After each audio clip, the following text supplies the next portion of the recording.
Martabat alam tujuh dalam konsep tasawuf adalah: pertama, alam ahadiyah, yaitu tingkat zat yang Maha Esa.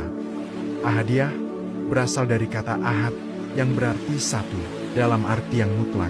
Ini adalah tingkatan wujud Allah yang paling murni, tanpa nama, sifat, atau bentuk. Tidak ada sesuatu pun yang dapat menyamai atau membayangkannya.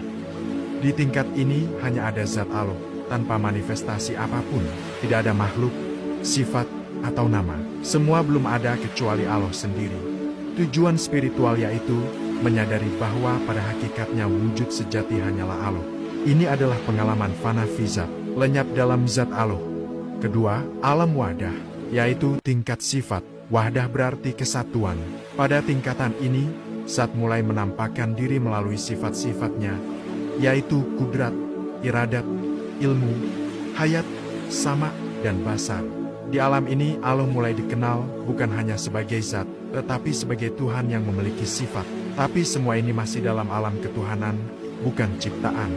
Tujuan spiritual adalah mengenal sifat-sifat Allah dalam diri sendiri, sebagai bagian dari refleksi ilahi. Ini adalah langkah menuju marifatullah, pengenalan terhadap Allah. Ketiga, alam wahidiyah, yaitu tingkat asma, nama-nama Allah. Alam wahidiyah adalah level di mana zat dan sifat-sifat Allah menampakkan nama-namanya, seperti Ar-Rahman, Al-Khaliq, Al-Alim, dan lain-lain. Nama-nama ini adalah potensi untuk penciptaan. Allah belum menciptakan, tapi telah menyatakan kehendak untuk menciptakan. Disinilah makam ilham muncul dalam jiwa manusia. Tujuan spiritualnya adalah mengenal asma Allah adalah langkah penting dalam memahami hakikat diri, karena manusia diciptakan berdasarkan nama-nama Allah. Keempat, alam arwah atau alam ruh. Alam ini adalah alam tempat ruh-ruh berada sebelum mereka dihembuskan ke dalam jasad manusia. Ruh sudah memiliki potensi pengenalan terhadap Tuhan. Di sini juga disebut makam al-arwah atau tempat perjanjian. Alastu birabikum. Tujuan spiritualnya adalah mengingat kembali asal-usul ruh, dan perjanjian dengan Allah adalah dasar dari penyucian jiwa. Kelima, alam ajsam atau alam jasmani, yaitu dunia fisik yang kita tinggali sekarang. Di sini ruh dibungkus oleh jasad dan berinteraksi dengan materi, dan di sini manusia mengalami ujian, nafsu, dan keterbatasan. Peran utama di alam ini adalah pengabdian dan pengenalan kepada Allah melalui syariat dan amal. Tujuan spiritualnya adalah mengendalikan tubuh dan nafsu untuk menyucikan jiwa kembali ke fitrah.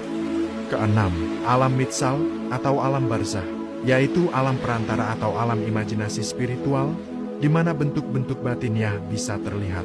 Disebut sebagai alam barzah, karena antara alam dunia dan alam akhirat, ruh-ruh setelah mati berada di sini. Mimpi, ilham, dan visi spiritual juga berasal dari alam ini. Tujuan spiritualnya adalah peningkatan kesadaran ruhani, sehingga seseorang dapat menembus hijab antara dunia dan ruh. Ketujuh, alam insan kamil, yaitu puncak perjalanan spiritual manusia. Insan kamil adalah manusia yang mencapai kesempurnaan rohani dan menyatu dengan sifat-sifat ilahi, mampu menjadi cermin sifat-sifat Allah, seperti kasih sayang, keadilan, kebijaksanaan, dan lain-lain. Contoh kesempurnaan manusia adalah Nabi Muhammad SAW sebagai hataman nabi, penutup para nabi. Alam ini adalah puncak dari makam tasawuf, menjadi khalifah Allah yang sejati di muka bumi.